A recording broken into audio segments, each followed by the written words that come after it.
The message arrived on a Tuesday morning while Captain Jake Morrison was drinking his third cup of coffee and watching Earth's sunrise through the viewport of the New Horizon. The holographic seal that appeared above his desk made him nearly choke on his drink.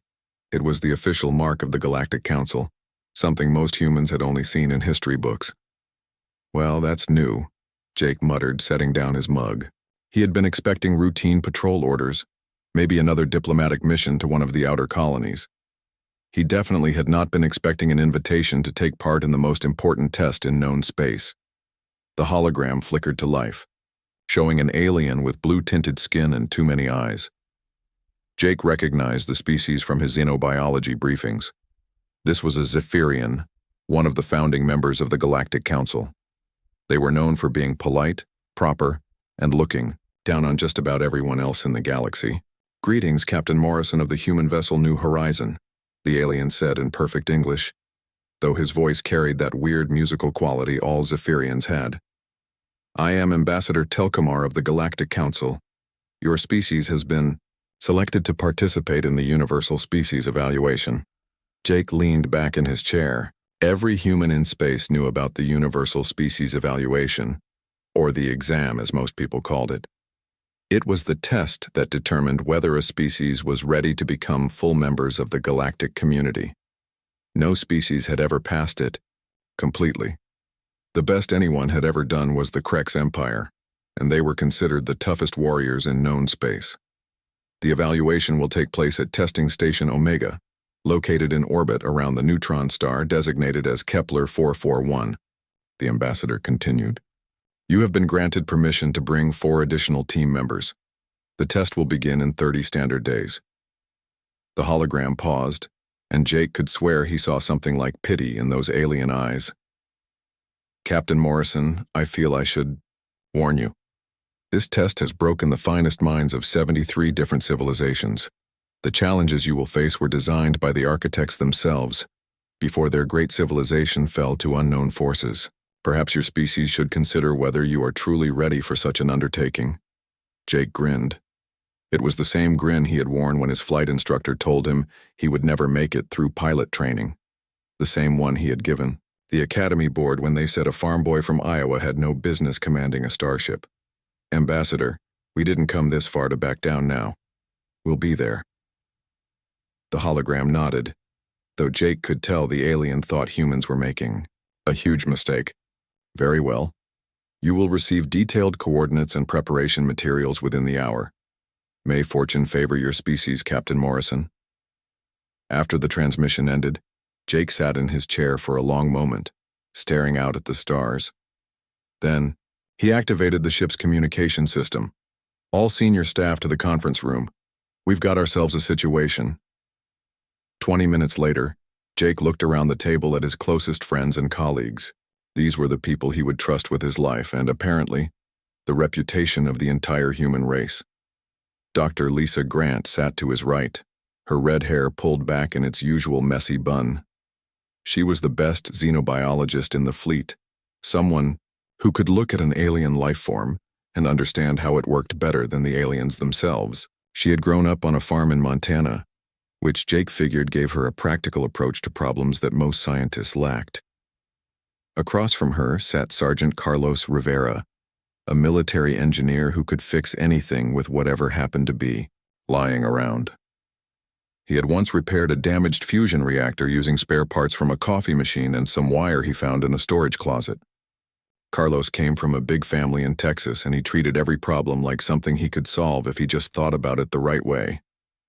Dr. Amy Foster was their physicist, a quiet woman from Oregon who understood things about space and time that made Jake's head hurt. She had a way of explaining complicated concepts that made them sound simple, and she could do math in her head that most computers struggled with. Finally, there was Lieutenant Ben Hayes, their best pilot. Ben came from a long line of military aviators, and he could fly anything with wings, engines, or both. He had once landed a damaged shuttle during a meteor storm using nothing but manual controls and what he called good old-fashioned seat-of-the-pants flying. Jake looked at each of them and realized something. These were not the most decorated officers in the fleet. They were not the ones with the fanciest degrees or the most impressive service records. They were just good people who were very good at their jobs. So, Jake said, placing the datapad with their orders on the table. Who wants to take the test that has stumped every major civilization in the galaxy? Carlos leaned forward, grinning. Are we talking about the same test that made the Krex Empire's toughest warriors have nervous breakdowns? That's the one. Amy looked up from her tablet, where she had already started reading the technical specifications. The testing station is built around some fascinating gravitational principles. The engineering alone must have taken centuries to perfect. Lisa was studying biological data on previous test subjects. The psychological profiles are interesting. Most species approach this like it's some kind of sacred ritual. Very formal, very serious. Ben was looking at star charts, probably already planning their flight path. When do we leave? Jake felt that familiar warmth in his chest, the feeling he got when he knew he was working with the right people. In about 3 weeks. That gives us time to prepare and get to the testing station. He stood up and looked around the table again. I should probably warn you all. According to the Galactic Council, this test is designed to be impossible. It's supposed to push candidates beyond their breaking point and prove that some challenges are just too big for any one species to handle. Carlos chuckled. Sounds like Tuesday back home. Lisa nodded. Remember that time we had to evacuate the research station on Titan during that ion storm? Or when the artificial gravity failed on the long haul to Proxima Centauri, Amy added. Ben grinned. Good times. Jake realized something that the Galactic Council probably did not understand about humans. They were not trying to prove they were the smartest or the strongest or the most advanced species in the galaxy. They were just trying to do their job, and their job was to solve problems. All right, people, let's go show the galaxy what Earth's finest can do. None of them looked worried. In fact, they looked excited. Outside the conference room windows, Earth hung in space like a blue and white marble. It was a beautiful world, but Jake knew it was also a dangerous one. Hurricanes, earthquakes, volcanoes, ice ages, asteroid impacts, solar flares, and about 1 million other things that could kill you without warning. Anyone who grew up on Earth learned early that the universe was not a safe place. Maybe that was exactly what the galaxy needed. Testing Station Omega looked like something out of a nightmare. The massive structure orbited a neutron star, its dark metal surfaces reflecting the deadly radiation that poured out of the collapsed stellar core. Jake had seen pictures, but being here in person made his skin crawl. Not because he was afraid, but because the whole thing looked like it was designed to make people afraid. The human team stood in the main observation deck along with representatives from 12 other species. Jake recognized most of them from his xenobiology studies. There were the Krex, tall and armored, looking like someone had crossed a lizard with a tank. The Veltar floated in their environmental suits, their jellyfish-like bodies pulsing with nervous energy. The Zephyrians stood in perfect formation, their blue skin gleaming under the artificial lights. What struck Jake was how serious everyone looked. The other species had brought their absolute best. War heroes, scientific geniuses, champions who had spent their entire lives preparing for this moment. They wore ceremonial armor, carried blessed weapons, and moved like they were attending a funeral. The humans, on the other hand, looked like they were getting ready for a camping trip. Lisa had her field gear and a backpack full of sample containers. Carlos carried a toolbox that had seen better days and a belt loaded with things Jake could not even identify. Amy had her tablet and a small bag of instruments that probably cost more than most starships. Ben wore his flight suit and had that relaxed look he always got before a difficult mission. Ambassador Telkamar approached their group, his many eyes scanning their equipment with obvious concern. Captain Morrison, where is your protective gear? Your ceremonial armor, your blessing rituals? Jake looked down at his standard-issue uniform and shrugged. This is pretty much it, Ambassador. We figured we would see what the test throws at us first. The Zephyrian's skin shifted to a darker blue, which Jake had learned meant confusion or distress. Captain, the first phase alone has hospitalized entire Krex battle units. The radiation levels in the testing chambers exceed anything found on most inhabited worlds. Carlos looked up from checking his tools. How much radiation are we talking about? Approximately 400 units per hour in the lower-level chambers. Carlos and Lisa shared a look, then both started laughing. What? Telkamar asked, his voice rising to that higher musical note that meant alarm. Sorry, Lisa said, wiping her eyes. It's just that I grew up in Montana. Natural background radiation there runs about 50 units per hour on a normal day. 400 is definitely higher. But it's not like we're talking about standing next to a fusion reactor. Plus, Carlos added, my cousin works at a nuclear plant back on Earth. He deals with worse than that every Tuesday. The ambassador stared at them like they had just announced they planned to breathe vacuum. Your world has natural radiation, levels that would be considered hazardous on most civilized planets. Amy looked up from her tablet. Earth is classified as a Class 12 death world for a reason, Ambassador. High radiation, extreme weather, active geology, aggressive biology, and about a dozen other factors that make it technically uninhabitable, according to galactic standards. Yet you live there, Telkamar said slowly. Sure, Ben said. It's home. The testing began an hour later. The first challenge was called the Radiation Maze, a series of chambers filled with increasingly dangerous levels of energy that candidates had to navigate while solving complex puzzles. The goal was to test problem-solving ability under extreme physical stress. Jake watched through the observation windows as the Krex team entered the first chamber, wearing full environmental suits and carrying heavy shielding equipment. Their movements were slow and careful, every step planned and coordinated through their command structure. After 20 minutes, they successfully solved the first puzzle and moved to the second chamber. The Veltar approached the challenge completely differently, using their natural ability to phase through certain types of matter to avoid the worst radiation zones.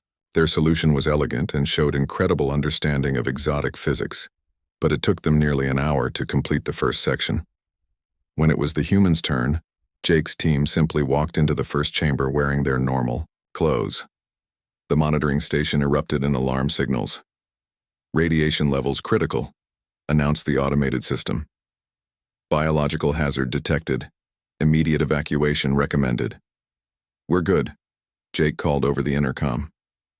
Thanks for the warning, though. Lisa was already examining the first puzzle, a complex biological equation written in symbols that most species took hours to decode. She looked at it for about 30 seconds, then started laughing. This is a basic protein folding problem, she said to her teammates. I had homework like this in undergraduate biology. She input the solution while Carlos was already working on mechanical components of the second puzzle. His approach was completely different from the careful, methodical process they had watched other teams use. Instead of analyzing each component, he simply started taking things apart to see how they worked. Carlos, what are you doing? Amy asked, though she sounded more curious than worried. Same thing I did when Dad's tractor broke down when I was 12, he replied, connecting two components that the puzzle's designers had never intended to be connected. Sometimes you just got to try stuff and see what happens. The puzzle solved itself in a way that made the monitoring computers start displaying error messages. Amy was handling the physics problems with the same casual competence. Where other teams brought complex calculation devices and spent hours working through mathematical proofs, she was doing the math in her head and double-checking her work on her tablet. The gravitational equations are actually pretty straightforward. Once you account for the neutron star's influence, she explained to Ben, who was already figuring out the navigation components. It's like calculating orbital mechanics around Earth, just with more decimal places. Ben nodded, making adjustments to the directional controls with the kind of easy confidence that came from years of flying through asteroid fields and solar storms. Feels like that time we had to thread through the Jupiter system during that magnetic storm. In the observation deck, the alien representatives watched in growing amazement as the human team moved through challenges that had broken the finest minds of dozens of civilizations. What was supposed to be a grueling test of endurance and intellect, the humans were treating like an interesting afternoon activity. How are they not suffering from radiation poisoning? Asked a Veltar observer. Their equipment readings show massive exposure levels, replied a Krex tactical analyst. By our calculations, they should be unconscious by now. Ambassador Telkamar watched Jake Morrison coordinate his team through the final chamber of the EA. First phase, his expression unreadable. The humans had completed in 2 hours what took most species 2 days. More disturbing, they had done it while laughing and joking like they were solving puzzles at a family gathering. When the human team emerged from the testing chambers, they looked exactly like they had going in. No signs of fatigue, no radiation, burns, no psychological stress. "How do you feel?" Telkamar asked Jake. Jake stretched and looked around at his teammates. "Pretty good. That was fun. The puzzles were clever and the radiation field had some interesting properties. Amy wants to write a paper about the gravitational effects."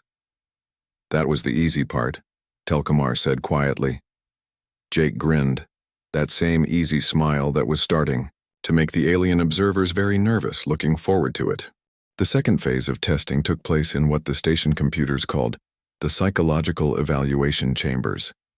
Jake thought that was a fancy name for what was basically a series of rooms designed to drive people crazy. The alien observers had warned them that this section broke more candidates than the radiation chambers ever did.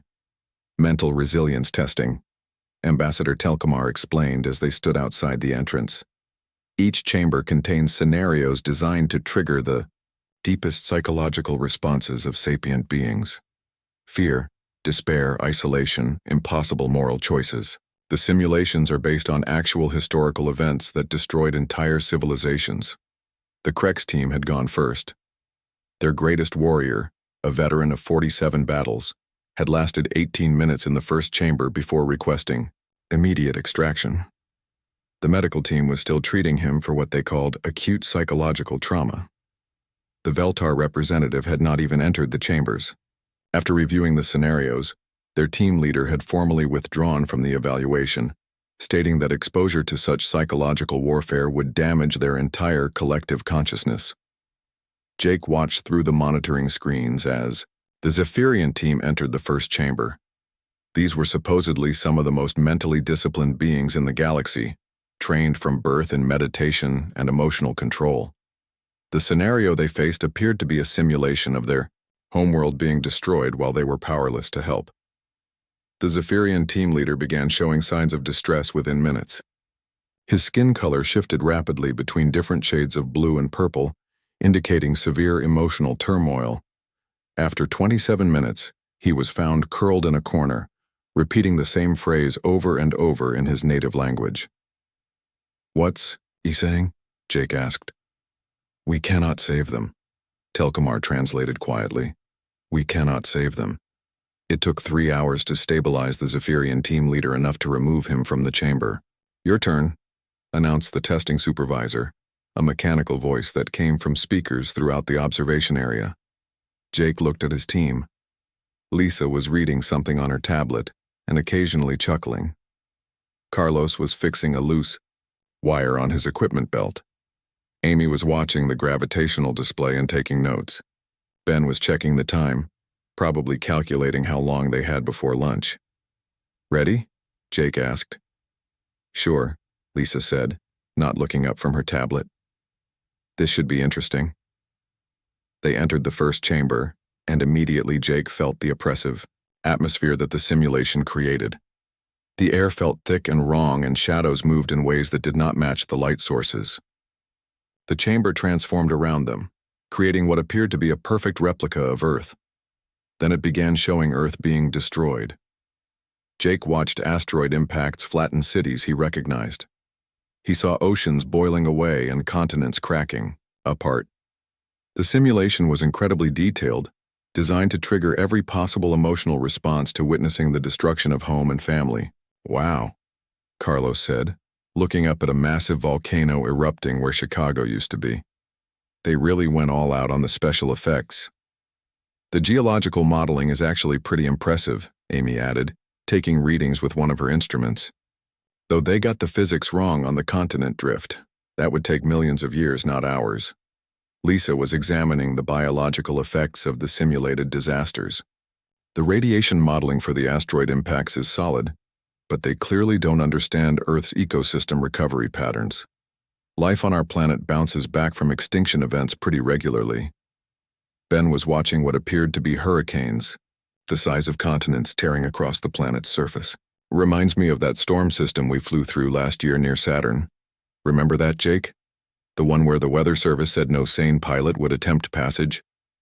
Yeah, Jake replied, watching his simulated hometown disappear under a wall of lava. Though this is definitely prettier. Better color coordination. In the observation deck, the alien monitors were frantically checking their equipment. The psychological torture scenario that had broken dozens of civilizations was having no effect whatsoever on the humans. If anything, they seemed to be enjoying themselves. The second chamber tried a different approach. Instead of showing destruction, it trapped each team member in individual cells and subjected them to complete sensory deprivation. The goal was to break their minds through isolation and emptiness. Jake found himself in what appeared to be an endless black void. No light, no sound, no sensation of any kind except the feeling of standing on something solid. It was the kind of absolute emptiness that had driven previous candidates to madness within hours. He started humming. It was an old song his grandfather used to sing while working on the farm. Something about going home to see family after a long journey. Jake had always liked the melody, and it seemed appropriate for the situation. After a while, he started singing the words out loud. His voice echoed strangely in the void, but it was better than silence. Through the communication system, he could hear his teammates dealing with their own isolation chambers. Lisa was apparently using the time to organize her research notes, talking herself through complex biological processes. Carlos was mentally redesigning the engine systems on their ship, describing modifications that would improve efficiency by 15%. Amy was working through mathematical proofs, speaking equations into the darkness like poetry. Ben was practicing flight maneuvers in his head, calling out navigation coordinates to imaginary control towers. "You guys doing okay?" Jake called out. "Fine here," Lisa replied. "This is actually kind of relaxing. It's the first quiet time I've had in months." "Same," Carlos said. "It's like being in the machine shop back home when everyone else went to lunch. Good thinking time." The third chamber attempted to break them with impossible moral choices. Each team member was presented with scenarios where they had to choose between saving different groups of innocent people, where any choice led to tragedy. Humans approached these scenarios the same way they approached everything else. They looked for solutions that the test designers had not considered. When faced with a burning building where they could only save either a group of children or a group of elderly people, Lisa pointed out that the building's structural damage would allow her to create a new exit by removing specific support beams. She could save both groups if she was willing to risk the building collapsing on her. "Of course I'm willing to risk it," she said. "That's what emergency responders do." When Carlos was presented with a scenario involving a damaged spacecraft, where he could only restore either life support or navigation, he started taking apart the ship's communication system to build a hybrid solution. "You can't do that," the simulation's computer protested. "The scenario parameters don't allow for modification of existing systems." "Says who?" Carlos replied, connecting power cables in ways that definitely violated several safety protocols. "You break it, you fix it. That's the rule." Amy solved her scenario by recalculating the physics of the entire situation, proving that the disaster could be prevented entirely if someone was willing to use the gravitational field of a nearby black hole as a slingshot. It was incredibly dangerous and required precise timing, but it was possible. Ben's scenario involved a damaged colony ship that could only make it to safety if someone stayed behind to manually control the engines. The simulation expected him to make a noble sacrifice. Instead, he reprogrammed the automated systems to handle the manual controls, then used an escape pod to catch up with the main ship. "The scenario didn't say I had to die," he explained.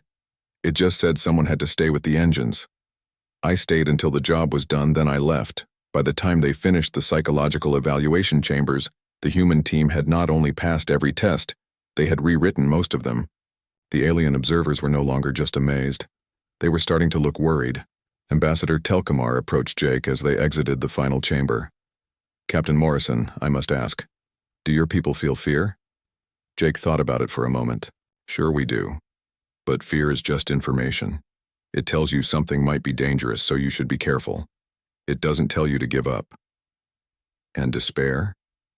Do you never feel hopeless when faced with impossible situations? Jake looked around at his teammates who were comparing notes and already talking about the next phase of testing. Ambassador, we come from a world that's been trying to kill us for millions of years. If we gave up every time things looked hopeless, we would never have made it out of the caves. The fourth phase testing chamber was different from the others. While the previous rooms had been designed to look threatening or unsettling, this one was simply empty. Just a large white space with 5 chairs arranged in a circle at the center. The only decoration was a holographic display that showed a single star system slowly being consumed by what looked like a tear in space itself. Ambassador Telkamar's skin had turned a pale, sickly blue as he escorted the human team to the chamber entrance. Jake had learned that this color change meant the Zephyrian was experiencing something close to terror.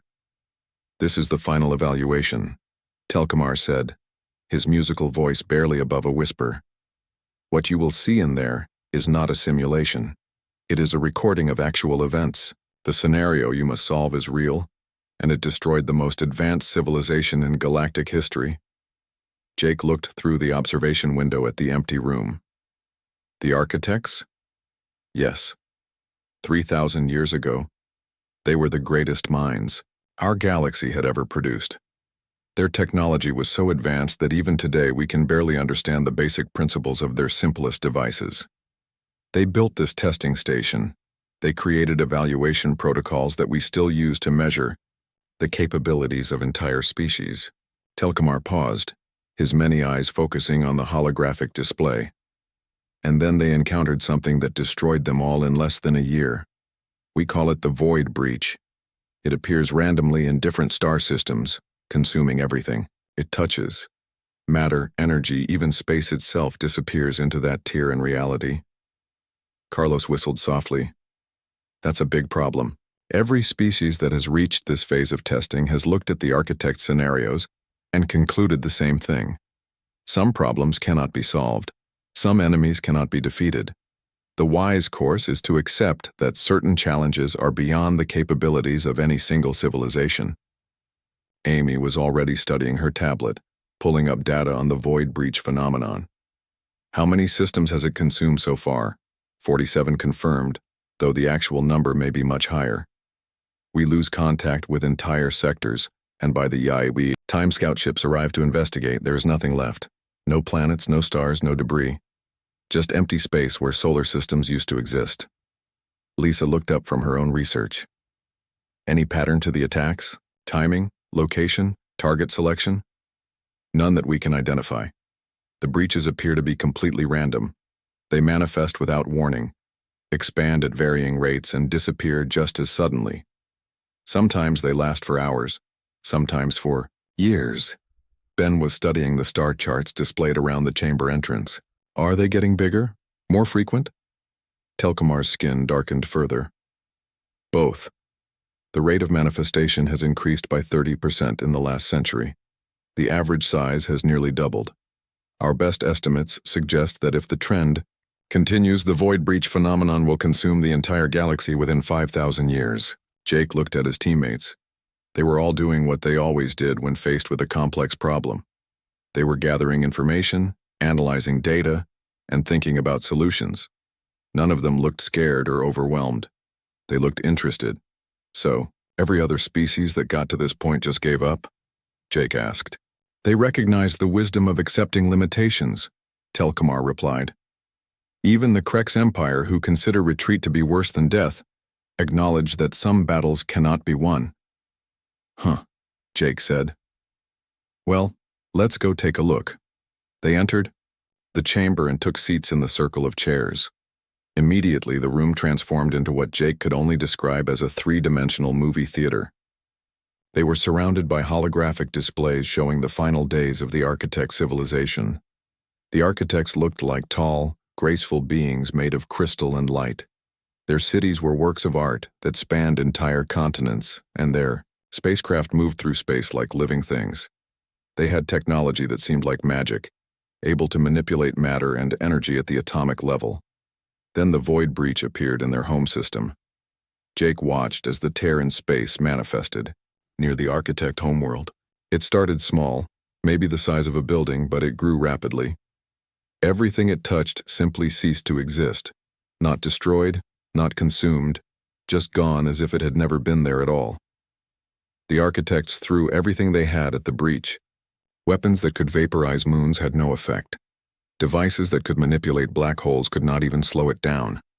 They tried to evacuate their population, but the breach expanded faster than their ships could fly. In the end, the greatest civilization in galactic history was gone in 11 days. "Okay," Jake said as the recording ended. "That's definitely a problem." His teammates were already deep in discussion mode, sharing ideas and building on each other's suggestions with the rapid-fire enthusiasm that had served them well in previous phases. "The breach doesn't seem to follow normal physics," Amy said, scrolling through sensor data from the architect recordings. "It's not actually consuming matter in any conventional sense. It's more like it's editing reality, removing things from existence entirely." Lisa was examining biological data from worlds that had been partially consumed before the breaches closed. There are survivors sometimes, people who were at the edge of the effect when it stopped. They describe it as feeling like part of the universe just went away.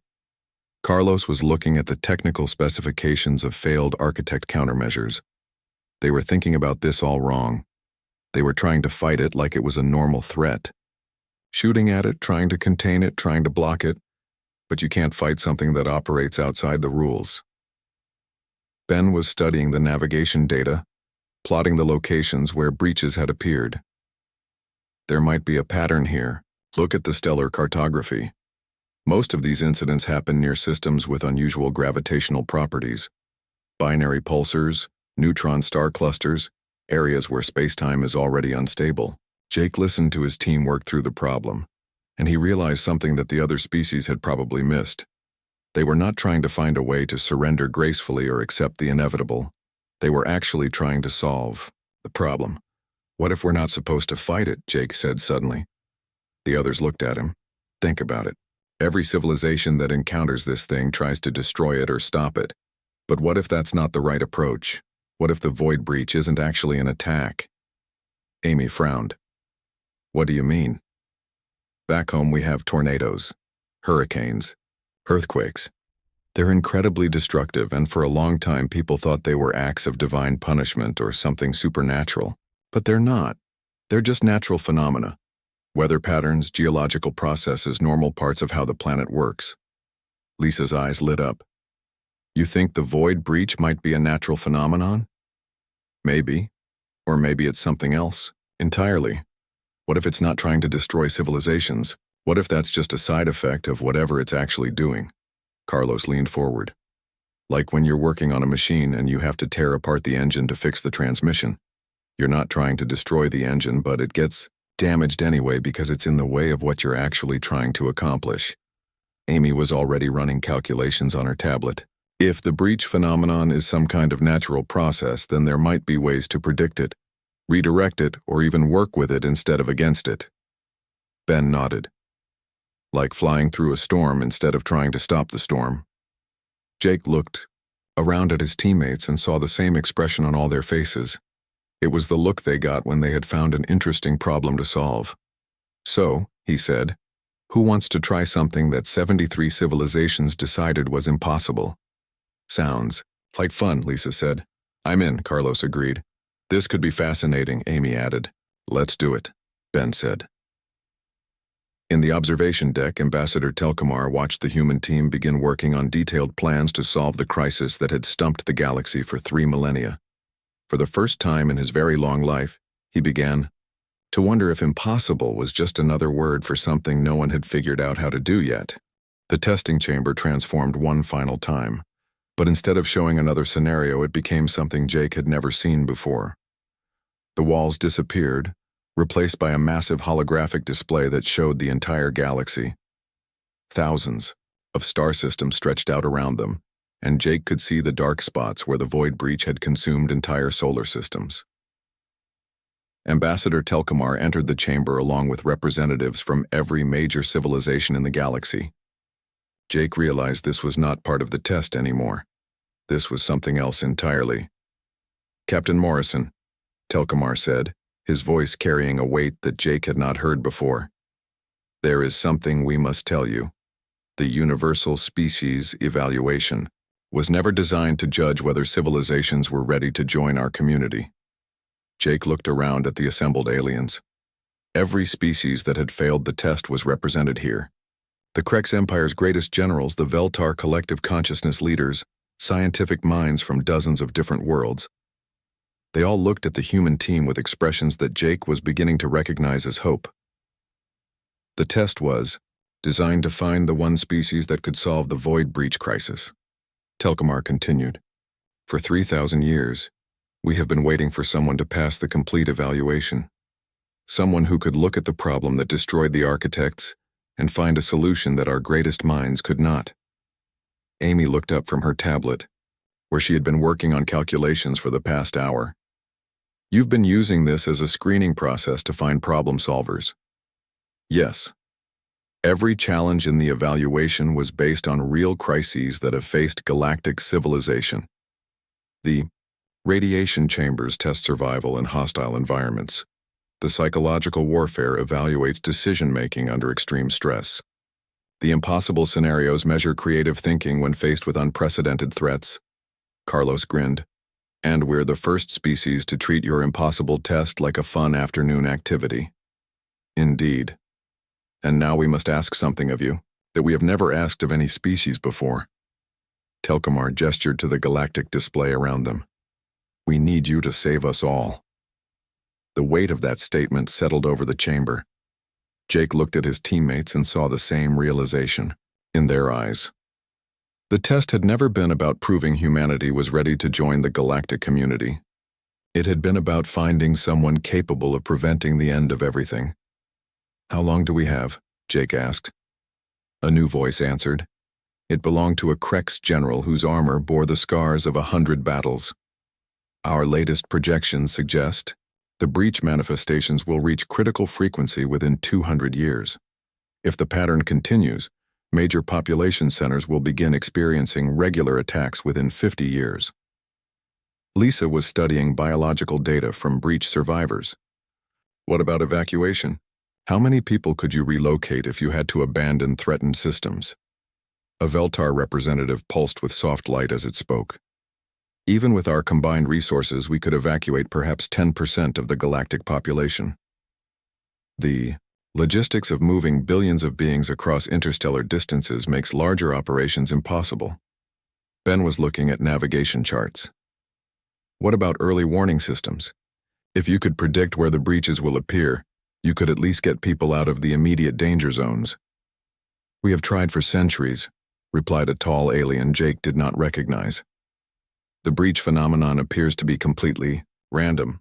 No pattern, no predictable timing, no way to anticipate where it will strike next. Amy had been quiet for several minutes, working through something on her tablet. Finally, she looked up with the expression she got when she had figured out a particularly complex physics problem. It's not random, she said quietly. Every alien in the chamber turned to look at her. The breach manifestations aren't random. They just operate on a scale that most civilizations don't think about. She called up a new display showing the galactic rotation patterns over millions of years. Look at this. If you plot the breach locations against the galaxy's spiral arm rotation and account for dark matter distribution patterns, there's definitely a pattern. She highlighted areas on the galactic map, and Jake could see it too. The breach locations formed a rough spiral that matched the galaxy's rotation, but with a timing that operated on geological rather than historical scales. The phenomenon isn't attacking civilizations, Amy continued. It's following natural gravitational currents in the galaxy's structure, like a river following the path of least resistance, except the river is made of space-time distortions, and the path changes over millions of years. Carlos was studying the technical data from breach sites. If it's following natural patterns, then maybe we can predict where it's going next. Or better yet, maybe we can influence where it goes. Influence it how? Asked the Krex general. Carlos had that look he got when he was about to suggest something that would make engineers cry. Well, if the breaches follow gravitational currents, then changing the gravitational environment should change their path. We just need to move some black holes around. The chamber erupted in shocked murmurs from the alien representatives. You cannot simply move black holes, protested a Zephyrian scientist. The gravitational disruption would destroy entire star systems. Not if you do it right, Ben said, already working through navigation calculations. It's like flying through an asteroid field. You don't move the big rocks. You move the little ones to change how the big ones behave. Lisa was examining the biological effects of the breaches on a cellular level. There's something else. The breach phenomenon doesn't actually destroy matter. It displaces it. All that missing mass has to go somewhere. Where? Jake asked. I'm not sure yet, but the energy signatures suggest it might be going to parallel dimensions or alternate realities. The void breach could be a natural phenomenon that maintains balance between different versions of our universe. Amy nodded excitedly. That would explain why it operates outside normal physics. It's not breaking the rules of our reality. It's following the rules of a larger system that includes multiple realities. Jake looked around at his teammates as they built on each other's ideas with increasing enthusiasm.